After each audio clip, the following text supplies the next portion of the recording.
જયજીનેન્દ્ર જીતુભાઈ, આજે બુધવાર તારીખ 30/9/20, સમય 4 ચર્ચા 21ની ચર્ચા નંબર 21. આપણે ગાથા 7 પર ક્વેશ્ચન્સ લઈએ છીએ અને પછી ગાથા 8, 9, 10, 11 લેશું જો ટાઈમ લેશે. ઓકે જીતુભાઈ, જય જય. જય જય રજનીભાઈ, જય જય ભાનુબેન. હા, બોલો. જો આપણે 7મી ગાથા સંકેલી લઈએ ને એ પેલા થોડા 2-3 વસ્તુ પોઈન્ટ કરવાની છે, પછી આપણે આગળ જઈએ. એક વસ્તુ જે આપણે ગુણભેદ ની વાત કરી 7મીમાં કે ગુણો છે, જ્ઞાન દર્શન ચારિત્ર છે, પણ ગુણભેદ નથી. એટલે કે દ્રષ્ટાના વિષયમાં જો આપણે ગુણભેદ ને લક્ષમાં લેશું તો આપણું પ્રાપ્તિ નહીં થાય. વિકલ્પ ઉઠશે. હા, તો હવે આપણે જે 6ઠ્ઠીમાં જઈએ એની પાછી, એટલે એ વ્યાખ્યા પ્રમાણે આપણે જઈએ કે પ્રમદ પણ નથી ને અપ્રમદ પણ નથી એમ કહીએ આપણે, તો ત્યાં પર્યાય ભેદનો નિષેધ છે કે પર્યાયનો નિષેધ છે? આપણે એમ કહીએ કે દ્રષ્ટિના વિષયમાં પર્યાય જ નથી કે પર્યાય ભેદ નથી. જેમ ગુણોને ઉભા રાખ્યા 7મીમાં, ગુણોને ઉભા રાખ્યા, ગુણભેદ ને કાઢી નાખ્યો. બરોબર છે. એવી રીતે 6ઠ્ઠીની અંદર પ્રમદ અમ્રપદ કરીને બધી જ પર્યાયો આવી ગયા એની અંદર. તો એ બધી પર્યાયોને ઉભી રાખીને પર્યાય ભેદ ને કાઢ્યો છે કે બધી પર્યાયોને જ કાઢી નાખી છે? હા, 6ઠ્ઠી ગાથામાં બધી પર્યાયોને કાઢી નાખી છે. પ્રમદ અપ્રમદ શબ્દ છે પણ સુધીની પર્યાય સિદ્ધ દશા બી કાઢી નાખી છે. કોઈ જ પર્યાય નથી, કારણ કે દ્રષ્ટિના વિષયમાં પર્યાય આવતી નથી, કારણ કે આ વર્તમાન બધી પર્યાય વર્તમાન પર્યાય રૂપ છે ને આ બધી, એક પછી એક. તો એટલે વર્તમાન પર્યાયને બધીને દ્રષ્ટિના વિષયમાંથી કાઢી નાખી છે. દ્રષ્ટિના વિષયમાં નિત્યપણું હોય છે, આ બધી અનિત્યતા છે જે આપણે વાત કરી હતી ને, દરેક ક્ષેત્ર કાળ ભાવ. તે કાળ છો કે પર્યાય કહો, તો કાળનું જે વર્તમાન છે ને એ ક્ષણિક છે અને નિત્યપણું છે ને એ શાશ્વત છે. એટલે એ નિત્યપણું છે ને એ દ્રષ્ટિના વિષયમાં આવે છે અને અનિત્યપણું સમય બદલાય છે, ચંચલતા વાળું છે, એ દ્રષ્ટિના વિષયમાં નથી આવતું. એટલા માટે 6ઠ્ઠી ગાથામાં પ્રમદ અપ્રમદના નામે બધી જ પર્યાયનો દ્રષ્ટિના વિષયમાં કે દ્રષ્ટિનો વિષય જે નાયક છે તેમાં એ નથી એમ સમજાયું છે. જયારે રહી વાત 7મીની, તો 7મીમાં ગુણભેદનો નિષેધ કર્યો છે. એટલે કે જ્ઞાન દર્શન ચારિત્ર એક ગુણનું લક્ષ કરવા જશે ને તો વિકલ્પ ઉઠશે, કારણ કે છદ્મસની એ એટલી યોગ્યતા એવી જ છે કે ભેદ ઉપર લક્ષ કરે ને તો એને રાગ ઉત્પન્ન થાય છે. છદ્મસને, કેવળીને નથી, કારણ કે કેવળી તો બધું લોકાલોકને ભેદ રૂપે જાણે છે, તો પણ એ કઈ રાગ ઉત્પન્ન થવાનો પ્રશ્ન નથી. છદ્મસની આ વ્યવસ્થા છે, એટલે એની સ્થિતિ એવી છે કે ભેદના લક્ષ્ય એને રાગ ઉત્પન્ન થાય છે.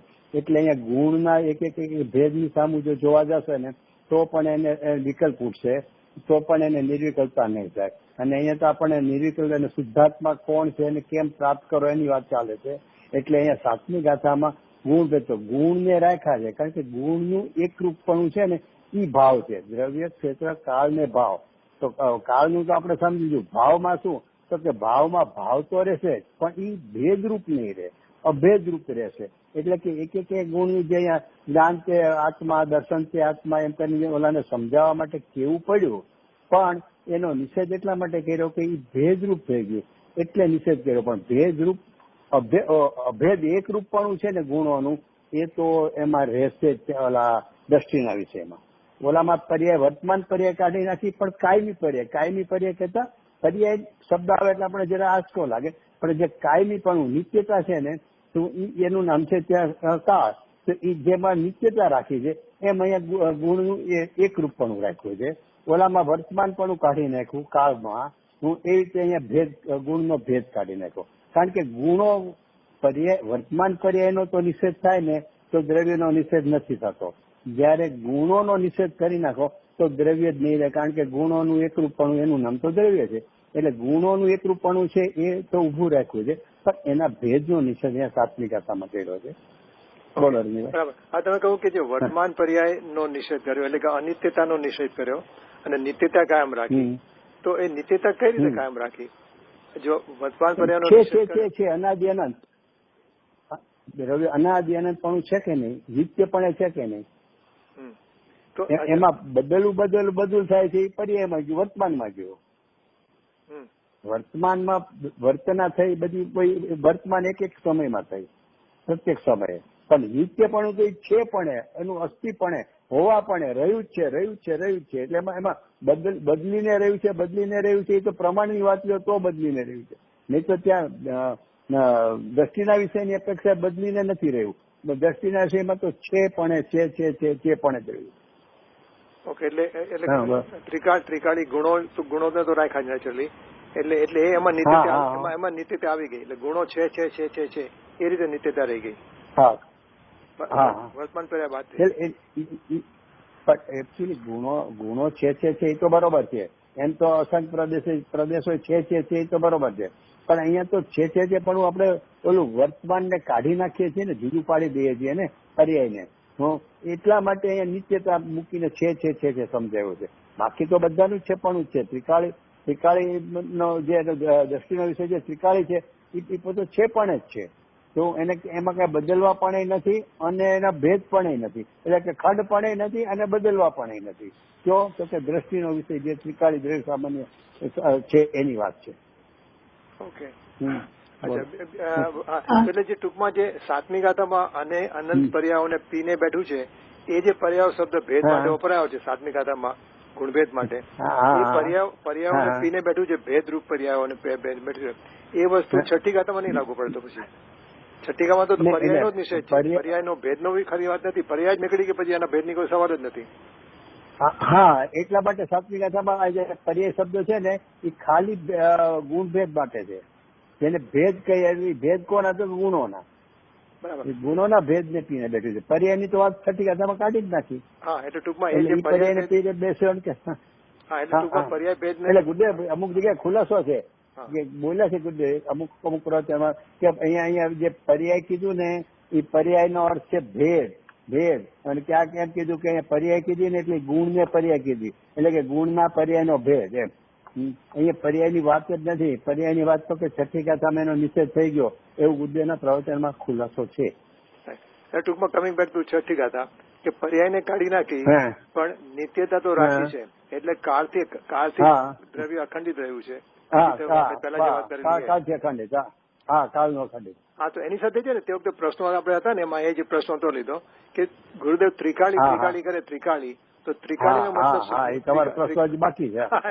ત્રિકાળી છે ને, હા મને ખ્યાલ હતો પણ પછી આપણા ચાલુ વિષયમાં કઈ મેળ નો આવ્યો. અચ્છા, ત્રિકાળીનો અર્થ છે ને એ જે દ્રષ્ટિનો વિષય છે ને એટલે દ્રવ્ય ક્ષેત્ર કાળ ભાવનું એકરૂપપણું એ ત્રિકાળી છે ને. ખાલી એક ઓલું નિત્યતા વાળું ત્રિકાળી નથી. નિત્યપણું એટલે કે એ ત્રિકાળ થયું ને, પણ ઈ આમ જો બહુ શબ્દથી જોશો ને ગુજરાતી ભાષાથી તો ત્રિકાળ તો ઈ નિત્યતાને સૂચવે છે, અને ત્રિકાળી શબ્દ છે ગયો એ ત્રિકાળી છે ને એ આખી વસ્તુને એટલે કે દ્રવ્યને સૂચવે છે. એટલે કે જે દ્રષ્ટિનો વિષય દ્રવ્ય છે ને એને ત્રિકાળ ન કહેવાય, એને ત્રિકાળી કહેવાય. અને જે અહીંયા કાળનું એકરૂપપણું આપણે કહેવા માંગીએ છીએ ને એને ત્રિકાળ કહેવાય. વર્તમાન પર્યાય કાઢી નાખી અને નિત્યતા તો એ નિત્યતાને ત્રિકાળ કહેવાય, અને આ દ્રવ્ય ગુણ દ્રવ્ય ક્ષેત્ર કાળ ને ભાવનું એકરૂપપણું એને ત્રિકાળી કહેવાય. એટલે એનો કે જે દ્રષ્ટિનો વિષય દ્રવ્ય છે એ ત્રિકાળી છે, અને ગુજરાતમાં એ ત્રિકાળી શબ્દ બહુ આવે છે. હા, પણ ત્રિકાળી એટલે ચાર વસ્તુનો અભેદ કીધું એવું કઈ નથી આવતું કે દ્રવ્ય ક્ષેત્ર કાળ ભાવથી જે અભેદ હોય એને ત્રિકાળી કહેવાય. બરોબર છે, પણ ત્રિકાળી દ્રવ્ય માટે ત્રિકાળી કહેવાય છે એ તો આવે છે. પછી ખુલાસો એમ નથી આવતો કે આ ચારેયનું અભેદપણું, પણ દ્રવ્ય કયું ત્રિકાળીનું તો એ જે દ્રષ્ટિના વિષયનું દ્રવ્ય છે ને એના માટે ત્રિકાળી કહેવાય છે. અને આપણે જાણીએ છીએ કે દ્રષ્ટિના વિષયનું દ્રવ્ય છે એ કયું છે તો કે દ્રવ્ય ક્ષેત્ર કાળ ભાવનું એકરૂપપણું. એટલે આપણે પછી આપણી રીતે ગોઠવી લઈએ ને કે દ્રવ્ય ક્ષેત્રનું કાળ ભાવનું એકરૂપપણું એ દ્રષ્ટિનો વિષય, અને ત્રિકાળી શબ્દ એ દ્રષ્ટિના વિષયનું દ્રવ્ય, તો એ બંનેને એક જ થઈ ગયું ને. અને વધારે એનો તમારો ખુલાસો જોતો હોય તો હુકુમચંદજી ભારે લે દ્રષ્ટિના વિષય નામનું મને લાગે 8 પ્રવચનો ઘણા વર્ષ પહેલા એના પ્રવચનો કરીને પુસ્તક બહાર પડેલું છે. એમાં એને આ બધો ખુલાસો આપ્યો છે. એને કાળનો હોય છે અને પછી ચારેયનું એક રૂપપણું, પછી ચારે જો ભેદ રૂપ જ તમે કહો એટલે દ્રવ્ય ક્ષેત્ર કાળ ને ભાવ ભલે બધા અખંડ લ્યો પણ તોય પાછું ચારેયને જુદા રાખો ને તોય પાછો ભેદ થઈ ગયો. એ ચારેયનું એક રૂપપણું એ દ્રષ્ટિનો વિષય છે, એવો બધો એને 8 પ્રવચન આપ્યા છે. એમાં એનો ખુલાસો સારો છે. મેં ગુજરાતીમાં અનુવાદ કરેલો એક બે પ્રવચન. હા એટલે જ કહું મને ખ્યાલ તમે આપ્યા છે મને લાગે ગુરુપ્રસાદ તો એને ગુજરાતી આપેલું. એનું કન્વર્ઝન પાઠ્યપુસ્તકમાં કરેલું અને દરેક પાઠની પાછળ સવાલ જવાબ લખેલા. એટલે એમાં થોડો ભેદ છે. હું પછી નેક્સ્ટ ટાઈમ વાત કરીશ. એ હું બુક જોઈ લઈશ. તમે કહો છો ને એમાં થોડો ફરક છે. એમાં એ જે બુકમાં જે ભારતજીએ જે અપ્રોચ લીધો છે ને અને આપણે જે વાત થોડો ફરક છે. હા એ ભારતજીની બુકમાં એમાં એક ઓલા કાળના કિસ્સામાં અમે પાછળ નોટ કરેલી છે કે આમાં ભારતજીને આ બરાબર નથી એવું લખેલું છે. એટલે ઘણા વખત મને એમાં પ્રમાણે હા એ બરોબર છે. બરોબર છે. એ ગુજરેથી થોડુંક એને હવે એ શું સમજાવવા માંગે છે હવે એ તો રૂબરૂ જો પૂછે ને તો કદાચ એને કે આનું આમ કહેવા માંગે. પણ વાંચતા તો અમને બધાને મને અમારા બાપુજીને બધાને અમને કીધું કે અહીંયા આ પ્રવચનમાં થોડું કઈ કાળ વાળી વાત હતી ને એમાં કઈક થોડો અમને ફેર ખ્યાલ આવ્યો હતો. આમ એકંદરે બધું સારું. યાદ નથી. એનો અપ્રોચ એવો હતો કે પર્યાયને કાઢી નાખી, વર્તમાન પર્યાયને કાઢી નાખી એટલે દ્રવ્ય છે જે કૃષ્ણનો વિષય એ કાળથી ખંડિત થઈ ગયો. એટલે એ માટે મેં તમને પેલા આગળ સોલ્વ કર્યો ને આપણે એટલે કે કાળથી ખંડિત દ્રષ્ટિનો વિષય કેવી રીતે બની શકે? કારણ કે દ્રષ્ટિનો વિષય તો કાળ ભાવથી પૂર્ણ થયો. એને ઓલા દ્રવ્ય ને ખંડિયામી, કાળી ને ખંડિયામી, ક્ષત્રિય ને ખંડિયામી, ભાવ ને ખંડિયામી એટલે થોડો ફરક છે. હા મને થોડો ખ્યાલ હતો પણ આમ એને 8 પ્રવચનમાં આમ બધું સમજાવું સારું સમજાવું છે. હવે એકમાં તો એકમાં હવે જે પકડાય તો ખ્યાલ આવે કે ભાઈ આ અહીંયા જરાક ફેર છે એનો ગુજ્ય પ્રમાણે નથી એવું લાગે. બીજું છે ખાલી શેર કરવા માંગુ છું. મને કે વિચાર આજ સવારે હમણાં આવ્યો કે આપણે પ્રદેશ ભેદની વાત કરી ને તો નક્કી કર્યું ને કે પ્રદેશ ભેદ તો બધા પ્રદેશ બધા આઈડેન્ટિકલ છે. એટલે પ્રદેશ ભેદની કોઈ ચર્ચા જુદી નથી થતી. એટલે મને વિચાર આવ્યો કે સામે આપણી સામે ચાઇનાનું 1 લાખનું સૈનિકનું લશ્કર ઉભું છે. 1 લાખ સૈનિક ઉભા છે ચાઇના. બધા આપણે સરખા જ લાગે છે. બધા ચીબા નાકવાળા, એ જ હાઈટવાળા, એ જ બળવાળા. ઇન્ડિયાની આર્મી હોય તો આપણે કે આ મરાઠા છે, આ રાજસ્થાની છે, આ મદ્રાસી છે, એમાં આપણે ભેદ પાડી શકીએ. પણ ચાઇનીઝ આર્મી હોય તો આપણે માટે સરખા છે. એટલે પ્રદેશો ચાઇનીઝ આર્મી જેવા છે. તમારું દર્શન બરોબર છે કે એમાં ભેદ પડે એવું લાગતું જ નથી. એમાં ખંડ ક્યાંથી કરે પ્રદેશમાં એટલે અહીંયા ગાતાની જરૂર જ ન પડે.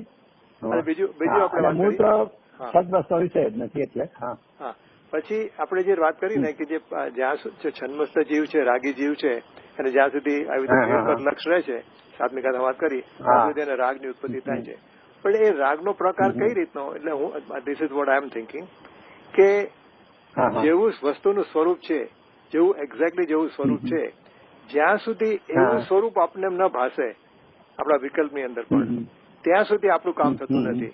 એટલે છે ને એમાં આપણે તમે પણ એન્જિનિયર છો એટલે જે આપણે રેઝોનન્સ કહેતા હતા, રેઝોનન્સ કે આપણે આર્મી હોય ને જે કોઈ આર્મી એ બ્રિજ ઉપરથી પસાર થાય ને તો પહેલા તો લેફ્ટ રાઈટ કરતી જતી હોય એકદમ શિસ્તબદ્ધ. બ્રિજ પરથી પસાર થાય ને ત્યારે એ લોકોને ડિસ્પર્સ કરી નાખે. એ લોકો એક સાથે લેફ્ટ રાઈટ ન કરે. કારણ શું થયેલું કે દરેક વસ્તુ હોય ને એની પોતાની નેચરલ ફ્રીક્વન્સી હોય. એટલે જો હવે આ લેફ્ટ રાઈટ કરતા એ જ ફ્રીક્વન્સી પર ચાલે ને તો બ્રિજ તૂટી જાય. અને એવો એક બનાવ બનેલો છે ક્યાંક કે બ્રિજ તૂટી ગયો ત્યાંથી એ લોકો આર્મીને ડિસ્પર્સ કરી નાખે તે વખતે. એટલે એક સરખી ફ્રીક્વન્સી ન રહે એટલે રેઝોનન્સથી થાય. જ્યાં સુધી જેવું સ્વરૂપ છે એવું જ આપણના જ્ઞાનમાં ન પ્રતિભાસે ત્યાં સુધી જે રેઝોનન્સ થવો જોઈએ ને એ રેઝોનન્સ થાય ત્યારે આપણું કામ થાય. એટલે એ જાતનો રાગ છે. એટલે કે આ જે રેઝોનન્સ નથી થતું જે આત્મા જેવો છે એવું આપણે જ્ઞાનમાં નથી આવતું ત્યાં સુધી આપણું કામ થતું નથી. એટલે એ જાતનો આ રાગ છે. આપણે કશાયનો રાગ નથી. એમાં શું છે? એ કશા ને મૂળ તો શું છે કે અહીંયા ધર્મ ઉપર બધા લક્ષ જાય છે ને કે આ જ્ઞાન છે, આ દર્શન છે. એટલે જ્ઞાને સીધો તો ક્યાં પકડાય છે કે જાણું થયેલું છે જ્ઞાન છે એવી રીતે જે થાય ને એટલે એ સંબંધીના વિકલ્પો ઉઠે છે. આમાં રાગ થાય છે એટલે શું સદમસ ને રાગ થાય છે એટલે કઈ આપણે રાગ એટલે રાગ જે છે કસાઈની હિસાબે ગણતા હોય તો એવો રાગ તો એમાં થવાનું ક્યાં ઉઠતો નથી. એમાં એને લક્ષમાં એને એટલે અભેદ પકડાવવું જોઈએ. એની બદલે કે આ તો જ્ઞાન આ જાણવું જોઈએ ને તો હા જ્ઞાન ગુણ છે. એટલે એનો સીધો આપણે વાત કરી હતી ને કે ઓલું ઠંડાઈનું પીણું પીવે છે. હવે તમે ઠંડાઈનું પીણું જો જતું હોય ને તો પછી એના ઓલા આ સ્વાદ આ મરીનો ને આ સ્વાદ લવિંગનો આ સ્વાદ સાકરનો એવા ભેદ પાડવા જશો ને તો ઓલું ઠંડાઈનો કેવો સ્વાદથી પકડમાં જ નહીં આવે, કારણ કે તમે આના ભેદના ઓલા મારી ગયા. બસ એવી જ રીતે અહીંયા એનો નિષેધ છે. રાગ કરતા કઈ બીજા કસાયના પ્રકારનો રાગ એમ નહીં, પણ તમે તમારી જે અંદરમાં જે ચાલે છે ધારા એને અભેદને પકડવાની, હું અભેદ સુધી પહોંચવાની, એને બદલે શું થઈ જાય કે એ ભેદમાં અટકી જાય છે કે હું આ છે, આ જ્ઞાન છે, આ દર્શન છે. એટલે એ પ્રકારનો રાગ કહેતા એ ભેદમાં વિકલ્પમાં એકચ્યુઅલી ભેદના વિકલ્પને અહીંયા રાગ કહી દીધો. રાગ એટલે રાગ લેશો કે કસાય વાળો રાગની વાત નથી, આમાં ક્યાં કસાયના રાગનો વાત આવે. એ વિકલ્પમાં ઉભો રહી ગયો, નિર્વિકલ્પતામાં ન પહોંચી શક્યો, એટલે એમ કહેવાય કે ભેદની સામું જોવાથી એને રાગ ઉઠે. રાગ એટલે કે વિકલ્પ ઉઠે. બરાબર, જ્યાં સુધી વિકલ્પ છે ત્યાં સુધી રાગ છે. અને જેવો ત્યાં સુધી ભવ હેતુ જે જ્ઞાન થતું હતું એ ભવ નિવૃત્તિ થવા માટે જે જમ્પ પાડવી પડે છે, જે નિર્વિકલ્પતાની પ્લેન જે પ્લેન જતું હોય જમીન પર જતું હોય પણ જે ફ્લાય ઓફ અને એમાં મહિમા કામ કરે છે. હા ઓકે, એટલે હું ત્યાં અટકી જાય છે, વિકલ્પમાં અટકી જાય છે. હાજી હાજી ઓકે, આપણે આગળ કરો. તો હવે આપણે આઠમી ગાથા લઈ લઈએ. હવે આમ તો આપણે થોડું ઘણું એમાં આવી ગયું હતું, પણ છતાં 7મી સાથે આવી ગયું, 8મી થોડુંક લઈ લઈએ. હવે 8મી ગાથામાં શું છે કે પહેલું તો શું કે છે આચાર્ય કે હવે ફરી એ પ્રશ્ન ઉઠે છે કે જો એમ છે તો હવે પ્રશ્ન એ થાય છે કે આ પ્રશ્ન કોને ઉઠે છે. આચાર્યદેવ લખે છે, ટીકાકાર લખે છે કે પ્રશ્ન ઉઠે છે. તો આચાર્યદેવને પ્રશ્ન ઉઠે છે? સવાલ જ નથી, કારણ કે એ તો ઉત્તર દેવાના છે. એ તો એટલો વિસ્તારથી ઉત્તર દેવાના છે, એને ક્યાં પ્રશ્ન ઉઠવાનો છે. તો એનો અર્થ શું થયો કે એમને જે ઉત્તર દેવો છે એના રૂપે એને પ્રશ્ન શું કામ મૂક્યો છે? એમને ખબર છે કે આજે જે નિકટવર્તી શિષ્ય છે ને જિજ્ઞાસુ, તો જેને છઠ્ઠી ગાથામાં પ્રશ્ન ઉભો કરે કે શુદ્ધાત્મા કોણ છે, તો એવો પાત્ર નિકટવર્તી શિષ્ય છે ને એને પ્રશ્ન ઉઠશે જ. એ ઉઠશે જ, એનો જવાબ પોતાનો આ છે કે એમાંથી એમને એ શિષ્યના નામે પ્રશ્ન બનાવ્યો. હવે આપણે વિચારવાનું કે આચાર્ય દેવે તો એવો વિશ્વાસ મૂકેલો છે કે નિકટવર્તી શિષ્ય છે તેને પ્રશ્ન ઉઠવાનો છે, તો એ પ્રશ્ન ઉઠવાનો છે માટે હું એને ઉત્તર દઉં છું. પણ એ નિકટવર્તી શિષ્ય આપણે છીએ, તો આપણે વિચારવાનું કે 6ઠી 7મી ગાથા બે આપણે સંધ્યા સાંભળી, ગુરજાળો કેટલી વાર અને એની ચર્ચા વાર્તા વિચારણા બધી કરી, ત્યારે આપણને એવો પ્રશ્ન ઉઠ્યો કે તમારે જેનો નિષેધ કરવો છે તો એને શું કામ યાદ કરો છો? કારણ કે પ્રશ્ન એ મૂકે છે કે એક પરમાર્થનો જ ઉપદેશ કરવો જોઈએ ને, વ્યવહાર શા માટે યાદ કરો છો? એટલે વ્યવહાર શા માટે કહો છો? તો આપણને કોઈ એવો પ્રશ્ન ઉઠ્યો? કારણ કે આચાર્યદેવ તો ભરોસો મૂકી દીધો કે નિકટવર્તી શિષ્યને આ પ્રશ્ન ઉઠવાનો જ છે.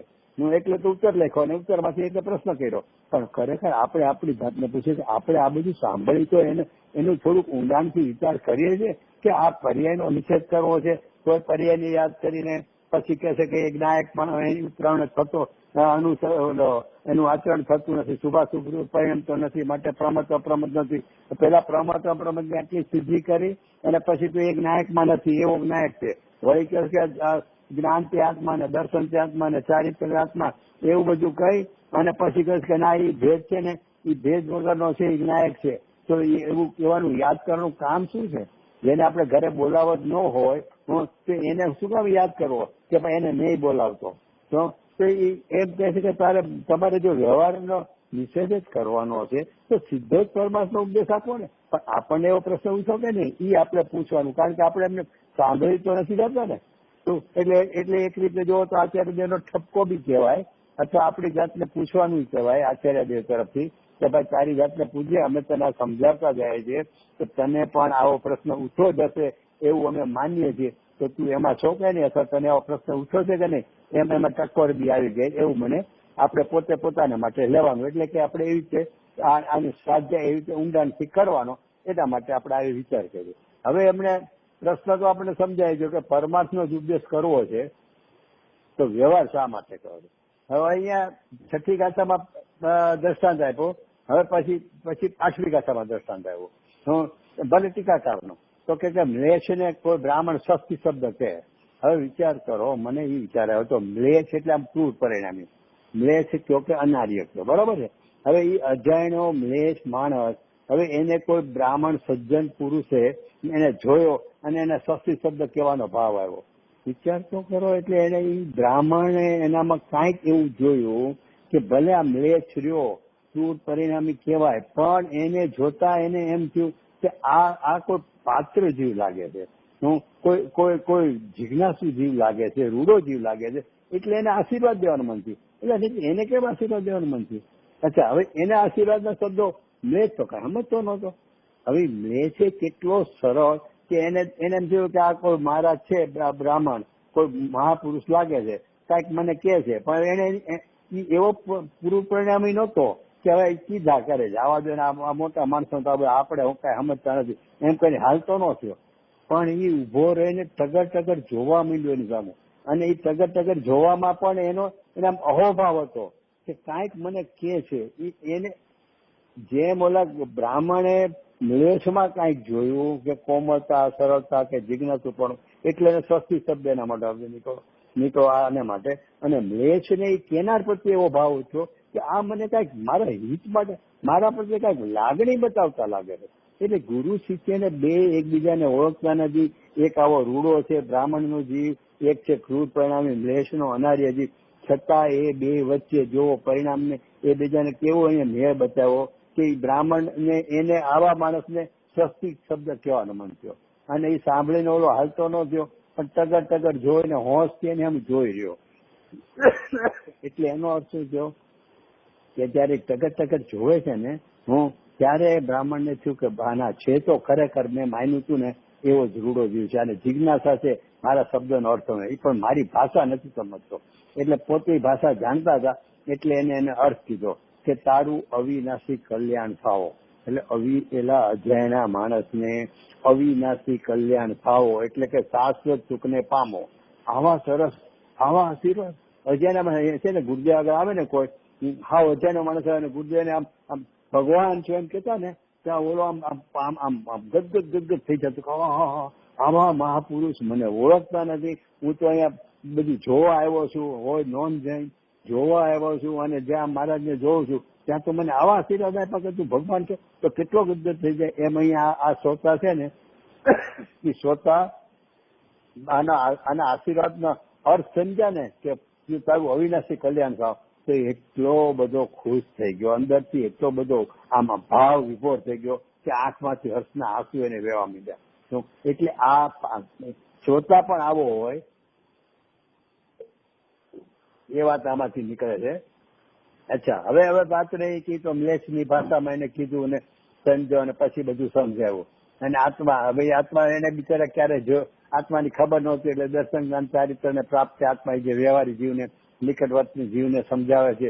અને એ બધી વાત તો આપણે આમ સમાજ એનો વિસ્તાર ન કરીએ તો બધાને તમને ખબર છે. પણ એ બીજી એક મહત્વપૂર્ણ વાત શું કરી આચાર્ય દેવે કે મ્લેચ્છ ભાષા એટલે વ્યવહાર નહીં છે ને, એ મ્લેચ્છ ભાષાને વ્યવહાર નહીં છે ને સ્થાપન કરવા યોગ્ય છે, પણ બ્રાહ્મણે મ્લેચ્છ ન થવું. એટલે કે વ્યવહાર નહીં અનુસરવા યોગ્ય નથી. હવે આખી આ વાર્તા કહી દીધી કે તારું અવિનાશી કલ્યાણ થાવ, અને ઓલા બ્રાહ્મણ આટલો ખુશ થયો, બધી વાત. પછી અંતે પર શું કીધું કે બ્રાહ્મણે મ્લેચ્છ થવું યોગ્ય નથી. એટલે આમાં વ્યવહારનો કેટલો તીખો નિષેધ છે વિચારવા જેવું છે. કારણ કે બ્રાહ્મણપણું અને મ્લેચ્છપણું એનો નિષેધ કર્યો. એટલે ભાઈ અનુસરવું યોગ્ય નથી, સ્થાપન કરવું યોગ્ય છે. આખા સમયસારમાં તમે જોશો ને, મેં તો વિચાર કર્યો ને, તો કે 8મી 6, 7, 8, 9, 10, 11, 12 પછી આગળ કેટલી ગાથાઓ, એટલે ક્યાં સુધી તો કે બંધ અધિકારમાં 173 કળશ. તો ત્યાં કે છે કે વ્યવહાર નહીં, પર જેનો આશ્રય છે એવો સઘળો વ્યવહાર નહીં, હે છે. એટલે વ્યવહારનો નિષેધ પરમાર્થનો પ્રતિપાદક છે, કેનારો છે, છતાં પણ અંગીકાર કરવા લાયક નથી, નિષેધ કરવા લાયક છે. એક આખા સમયસારમાં જો ઠેક ઠેકાણી વાત આવશે તો સમજ તો પછી આટલું બધું વ્યવહારનું સ્થાપન શું કામ કરવો છે? તો કે સાહેબ પણ શું કરે, હવે એનો ઉપાય નથી. સ્વસ્તિ શબ્દમાં ન સમજી શકે તો એને મ્લેચ્છ ભાષામાં જ કેવું પડે કે તારું અવિનાશી કલ્યાણ થાવ. જેમ આપણે કાલે અત્યારથી કે ચંદ્રમાં બાળકે જોયો ન હોય, ક્યાં છે ને કેવો છે ખબર ન હોય, તો આંગળી જેને ચીંધવું પડે, આકાશ તરફ આંગળી ચીંધીને કે જો આ આંગળી લાઈનમાં આગળ જો. તો હવે ઈ અનુસરવા યોગ્ય નથી. એટલે શું તો કે આંગળી ઉપર જ લક્ષ રાખી મૂકીશ ને તો કોઈ ચંદ્રમાં નહીં દેખાય. અને સ્થાપન કરવા યોગ્ય એટલે શું તો કે આંગળીથી ચીંધવા લાયક છે. એટલે આંગળી છે ને એ ચીંધવા પૂરતું તો છે. તમે જો એમ કહેશો કે સર્વથા વ્યવહાર નહીં છે જ નહીં, તો એ 11મી ગાથામાં ગુરુદેવ કહેશે બધું કે વ્યવહાર નહીં ને તમે સર્વથા નથી કહેતો, વ્યવહાર નહીં નો વિષય જ નથી, એટલે કે પર્યાય જ નથી, તો પછી દ્રષ્ટિનો વિષય કોણ કરશે, બનશે શેમાં? એટલે છે ખરો, છે છતાં નથી, એની આખી રમત છે. એ 11મી ગાથામાં આવશે. પણ એટલે કહેવાનો મતલબ છે કે 8મી ગાથામાં આ 2-3 વાત બહુ સારી કરી. એ કે એક તો ગુરુને જોતા શિષ્યને આમ એની વાત સમજાય ન સમજાય, આપણે ગુરુદેવની કેટલીક વાત આવે ન સમજાય, કાંઈ નહીં હશે ભાઈ, આ તો ગુરુદેવની વાત જુદી છે, એ તો સમજી શકે, આપણને સમજાય તો આપણે આગળ જે કે સાંભળીએ. એમ કરે ઓલે છોડી દે ગૌણ કરી કે એમ નહીં, ટક ટક ટક ટક જોયા કરે કે જિજ્ઞાસા રહેતી કે હું આને સમજું, ગુરુ શું મને સમજાવે છે, એક એવી લાયકાત હોવી જોઈએ. એક વાત કરી. અને બીજું કીધું મ્લેચ્છ થવા યોગ્ય નથી બ્રાહ્મણે, એટલે કે સ્થાપન તો કરવું પડશે, પણ એને અનુસરવા લાયક નથી. અથવા બીજી રીતે કહે તો પગથિયા ચડતા હોય ને પહાડમાં યાત્રા કરવા માટે, તો એ પહાડ ઉપરના પગથિયા ઉપર પગ તો મૂકવો પડશે, સ્થાપન તો કરવું પડશે, પણ ત્યાં અનુસરણ કે ઉભા રહેવા યોગ્ય નથી. એની ઉપર પગ મૂકી અને એ પગથિયું છોડીને આગળ વધવા યોગ્ય છે. અથવા તો અમદાવાદથી સોનગઢ આવતા હોય તો વચ્ચે ગામ તો આવશે, પણ એ ગામમાં ઉભા રહેવું યોગ્ય નથી. પણ એ ગામ જુદા જુદા આવે એ ઉપરથી તમારો માર્ગ સાચો છે એ નક્કી કરવા પૂરતું છે. કે અમદાવાદથી તમે રાજકોટ તરફ તો નથી જતા રહ્યા ને, કારણ કે વચ્ચે એક રસ્તો આવે છે. અમે લોકો 1-2 રાતે ગાડી લઈને રાજકોટ સાઈડ પહોંચી ગયા હતા. એટલે એ રસ્તા ગામ આવે છે, એ ગામને જોઈને માર્ગ તો સાચો છે કે નહીં એમ વ્યવહાર દ્વારા પરમાર્થને બતાવવો છે. તો એમ એટલા પૂરતો એ સ્થાપન કરવા યોગ્ય છે, પણ અનુસરવા યોગ્ય નથી. હવે આટલી વાત આવે ને ત્યાં પાછો પ્રશ્ન ઉપાડ્યો. એ પ્રશ્ન ઉત્પન્ન થાય છે કે વ્યવહાર નહીં પરમાર્થનો પ્રતિપાદક કેવી રીતે? હવે તમે કહો કે વ્યવહારને પ્રતિપાદક, એક તો બાજુ વ્યવહારને તમે નિષેધ કરતા જાઓ છો, પાછળ કહો કે વ્યવહારને પ્રતિપાદક છે, એ કઈ છે? તો એના માટે 9મી 10મી ગાથા કહે છે. હવે આ 9મી 10મી ગાથા છે ને ભાઈ, પહેલેથી આ ગાથાને વિવાદી ગાથા કહેવાય છે. વિવાદી ગાથા એટલા માટે કે આની જે ભાષા છે ને, આ ગાથામાં એનો શું કહેવા માંગે સમજવું બહુ મુશ્કેલ પડે એવું છે. કે જે શુદ્ધથી કેવળ શુદ્ધ આત્માને જાણે છે તે શુદ્ધ કેવળ છે, પછી પાછું કે જે સર્વ શુદ્ધ જ્ઞાનને જાણે છે તે શુદ્ધ કેવળ છે, તે વ્યવહાર છે, ઓલો પરમાર્થ છે. એ બધી ભાષા છે ને, એટલે ગુરુદેવને પણ કહેતા હતા કે બહુ અટપટી ભાષા છે. એટલે ગુરુદેવને પણ આ સમજવામાં બહુ મહેનત પડતી હતી કે આ ભાષાનો અર્થ ને આ અર્થ. હવે એમાં આપણે એટલે એ બહુ વિવાદી વિષય વાળી છે, એટલે સમજવામાં ત્યાં તો આચાર્ય બધું બરોબર કર્યું, આપણને પકડામાં એના શબ્દ એવા છે ને. અને એમાં પછી કે આચાર્ય દેવે બીજી રીતે સમજાવ્યું છે અને જયચંદજી એના ભાવાર્થમાં બીજી રીતે સમજાવ્યું છે.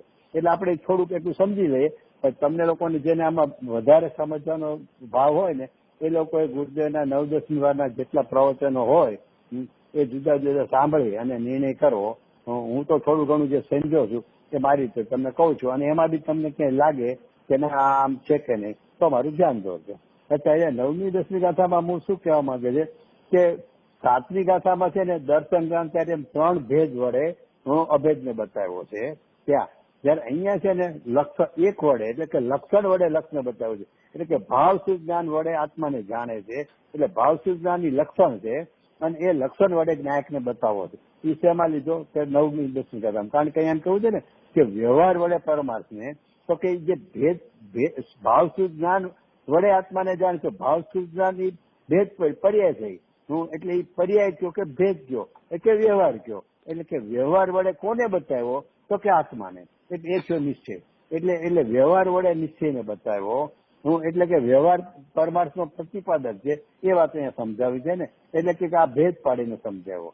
પણ એમાં નિશ્ચય શું કીધું કે ખરેખર તો ભાવ શ્રુતિ જે સીધો જ આત્માને પામે છે એને તો આ ભેદના વ્યવહારની જરૂર નથી કે ભાવ જ્ઞાન છે જ્ઞાન છે અને જ્ઞાન તે આત્મા છે એવું સમજાવવાની એને જરૂર નથી.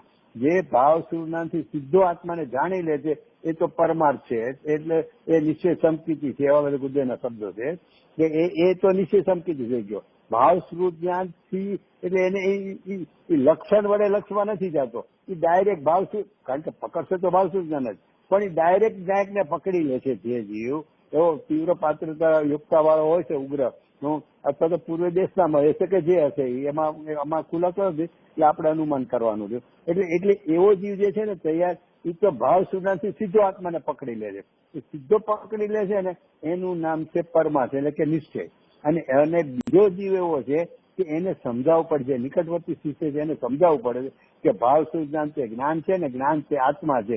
એમ લક્ષણ વડે લક્ષને બતાવ્યું એટલે એ ભેદ પડ્યો. એ ભેદ વડે બતાવ્યો એટલે એનું નામ છે વ્યવહાર. એટલે વ્યવહારે નિશ્ચયને બતાવ્યો એમ કરીને જયચંદજી પંડિત એવો ખુલાસો કર્યો છે. અરે અમૃતચંદ્ર અત્યારે એવો ખુલાસો કર્યો છે. જયચંદજી પંડિતે એમ લીધું છે કે સર્વ શાસ્ત્ર જ્ઞાનને જાણે છે. હા, શુદ્ધ જ્ઞાન એટલે કે શાસ્ત્ર જ્ઞાન એટલે દૈવ શુદ્ધને એટલે એમ કે છે તો પરલક્ષી જ્ઞાન, પણ એમ એ પરલક્ષી જ્ઞાનથી જ્ઞાન થયું ને એ જ્ઞાન વડે આત્માને જાણે છે. એટલે એમ કરીને ત્યાં શું કર્યું કે સર્વશુદ્ધ જ્ઞાન છે એને વ્યવહાર થયો. એટલે વ્યવહાર વડે વ્યવહારે શું બતાવ્યું તો કે આત્માને બતાવ્યો. એટલે એમ કરીને એને ત્યાં સર્વશુદ્ધ પડ્યું. એટલે અહીંયા એમાં એકવાર ગુરુદેવ કીધું કે અર્થ બરોબર નથી એવું કીધું છે. પાછા બીજા પ્રવચનમાં એનો નિષેધ નથી કર્યો. એટલે એમ ત્યારે ઓલામ કે આ અમૃત અર્થ બરોબર છે, આમાં જરાક એને આ રીતે લીધું છે, પણ એવું અહીંયા નથી. એવું કઈ ખુલાસો કર્યો જયચંદજી. અને ત્રીજી વાર બે પ્રવચનો છે તેમાં નિષેધ નહીં, પણ એમ કે એને આ રીતે અહીંથી લીધું છે કે એ જ્ઞાન છે ને એ જ્ઞાન વડે આત્માને જાણ્યો. એટલે કે મૂળ વ્યવહારથી પરમાર્થ, વ્યવહારે પરમાર્થનો પ્રતિપાદક કઈ રીતે છે એ પ્રશ્ન છે ને, એટલે અહીંયા આખો પ્રશ્ન ઉભો કર્યો. એટલે એના જવાબમાં જયચંદજી એ રીતે જવાબ આપ્યો છે કે સર્વશુદ્ધથી જાણે તે જ્ઞાન અને જ્ઞાન તે આત્મા એમ કરીને જયચંદજીએ ત્યાંથી ઉપાડ્યું છે. એમ કરીને બંનેના ઓલામાં ફેર છે. હવે આટલું થયા પછી પાછો આચાર્ય દેવ પ્રશ્ન ઉભો કરે છે. વળી એવો પ્રશ્ન ઉઠે છે કે આપણે 11મીમાં જઈએ પહેલા 11મી બાકી રાખીએ. 9મી 10મીમાં થોડો 1-2 પોઈન્ટ છે કે મારી અન્ડરસ્ટેન્ડિંગ છે ને, મારી અન્ડરસ્ટેન્ડિંગ બહુ સ્થૂળ દ્રશ્ય જોઈએ ને તો માની લો કે સોનગઢની અંદર આપણે કોવિડની હોસ્પિટલ બનાવી છે. એમાં 500 કરોડનો ખર્ચો છે. આ 500 કરોડ તો તમે નરેન્દ્ર મોદીની પરમિશન મળે તો એનું તો તમારે કામ થાય. હવે કાં તો નરેન્દ્ર મોદી સાથે તમે સીધા જાઓ નરેન્દ્ર મોદી પાસે અને 500 કરોડનું અપ્રુવલ લાવો તો હવે કદાચ નરેન્દ્ર મોદીને તમે ના મળો. હવે અમિત શાહ એનો રાઇટ હેન્ડ મેન છે. હવે તમે અમિત શાહને મળો અને અમિત શાહ એગ્રી થાય તો માની લો કે નરેન્દ્ર મોદી એગ્રી થઈ ગયા. એટલે તમે નરેન્દ્ર મોદીને ડિરેક્ટ જાઓ છો કે અમિત શાહ થ્રુ જાઓ છો. એટલે એવી રીતે આપણે ભાવશ્રુતને જાણ્યું એટલે આત્માને જાણ્યો એમ કેવું એ અમિત શાહ થ્રુ ગયા એમ એટલે એ વ્યવહાર થયો. સીધા ગયા ભાવશ્રુત સીધો આત્માને પકડી લીધો. દર્શન બરોબર છે કે તમે સીધા એને મળ્યા કે વાયા મળ્યા તો સીધા મળ્યા એનું નામ થયું પરમાર્થ. અહીંયા જે કીધું એ. અને વાયા એટલે અમિત શાહ થી કામ પતાવરાયું અથવા અમિત શાહ થી નરેન્દ્ર મોદી સુધી પહોંચ્યા તો એ વાયા થયું. એટલે એ છે વ્યવહાર. વ્યવહારે તમને નિશ્ચય સુધી પહોંચાડે. બરોબર દર્શન બરોબર છે. બરોબર એવું જ અહીંયા કેવું છે. બીજી ચર્ચા આમાં આવી છે કે શ્રુતકેવડી કોને કહેવાય? શ્રુતકેવડી કોને કહેવાય? કે શ્રુતકેવડી સર્વશ્રુતના જે ભારેલજી એવી રીતે લીધું છે કે સર્વશ્રુતના જે જાણે ને, બાર અંગને જાણે, પૂર્વને જાણે એ શ્રુતકેવડી. ગુરુદેવ શું કહે છે કે સમ્યક દ્રષ્ટિ શ્રુતકેવડી છે. બંને રીતે ગુરુદેવ જયારે થોડું એટલે આ જાતનો અપ્રોચ છે બંને અંદર. હા એમાં બરોબર છે. ઓલી છે ને એક સિદ્ધાંતિક વ્યાખ્યા છે જે 12 અને 14 કરોડ કીધું તમે, એટલે એ બધું એ શ્રુતકેવડીની વ્યાખ્યા છે. પણ સામાન્ય બીજી જે ગુરુદેવ જે વ્યાખ્યા કહે છે ને હું એ કઈ વ્યાખ્યા કહે છે કે જ્ઞાની થયો ને એને શ્રુતકેવડી કીધું. એટલે કેવળ જો કે એ શબ્દ બીજી છે પણ એ ગુરુદેવ કેવું છે ઓલી સિદ્ધાંતિક વાત નથી બતાવી. ગુરુદેવમાં 2 વાત આવે છે. કેવું જ્ઞાન જે જાણે છે એ જાણે છે પણ ખાલી આ પરોક્ષ છે ઓલું પ્રત્યક્ષ છે એવી પણ વાત આવે છે એમને ગુરુદેવના પ્રવચનમાં. હા એટલે એ કહું ને આ થોડીક બધી ઓલામાં જાય છે, સિદ્ધાંતિક વાતમાં જાય છે. એટલે એમાં તો એક્ઝેક્ટ તો પછી મને બી એટલી બધું કારણ કે બધી રીતે કહેવાય છે. તમે કહો છો ને ગુરુદેવમાં બધી રીતે આવે છે કે સમ્યક દ્રષ્ટિને બી કહે છે હું આમાંય મને લાગે લીધું છે, આના પ્રવચનોમાં છે કેવળી 9-10 ગાથા છે ને એમાં લીધું, કારણ કે એ નિશ્ચિત સંકિત છે એવું લીધું છે. અહીંયા જે કેવળી લખ્યું છે આમાં પાઠમાં જે કેવળી લખ્યું છે કે પરમાર્થ છે, શુદ્ધ કેવળી છે ને તે તો પરમાર્થ છે, તો એ બધામાં અમુક એમાં પરમાર્થ છે ત્યાં ગુરુદેવે નિશ્ચિત સંકિત એવો શબ્દ લીધો છે. એટલે નહીં તો અહીંયા તો શુદ્ધ કેવળી શબ્દ લીધો છે, ગુરુદેવે કીધું નિશ્ચિત સંકિત છે. એટલે બધી લેવાય છે. ઓલી હશે એક શુદ્ધ કેવળીની ઓરિજિનલ જે વ્યાખ્યા કહેવાય એમાં એ જતું છે, કારણ કે એ અંગ પૂર્વના જ્ઞાન સાથે નિસ્બત વાળું છે. સામાન્ય સમ્યક દ્રષ્ટિને એટલું જ્ઞાન નથી હોતું જેટલું શુદ્ધ કેવળીને હોય છે. તો પણ અહીંયા સબકીર્તિને માટે પણ નિશ્ચિત સંકિત તરીકે લઈને શુદ્ધ કેવળી કીધું છે, એટલે એવું અપેક્ષાથી કીધું છે. એમ કે સર્વ શાસ્ત્ર જ્ઞાનનું તાત્પર્ય શું છે? તો કે આત્મા. હા, સર્વશાસ્ત્રના તાત્પર્યને જાણ્યું એને સર્વશાસ્ત્રને જાણ્યું એમ એ રીતે એટલે શું કેવડી કે એનું જે કહેવાનું હતું વાંચ્ય જે હતું એ વાંચ્યને મેળવી લીધું એને વાંચ્ય. હા બરોબર છે, બરોબર. એમ તો અહીંયા જે લીધું ને સર્વસૂચને જાણે છે તેને પણ જ્ઞાનને જાણ્યું છે. હવે આમ પાછું ગુરુદેવ એમ કે ખરેખર તો શાસ્ત્રનું જ્ઞાન છે ને એ તો પરાવલંબી જ્ઞાન છે, પરલક્ષી જ્ઞાન છે.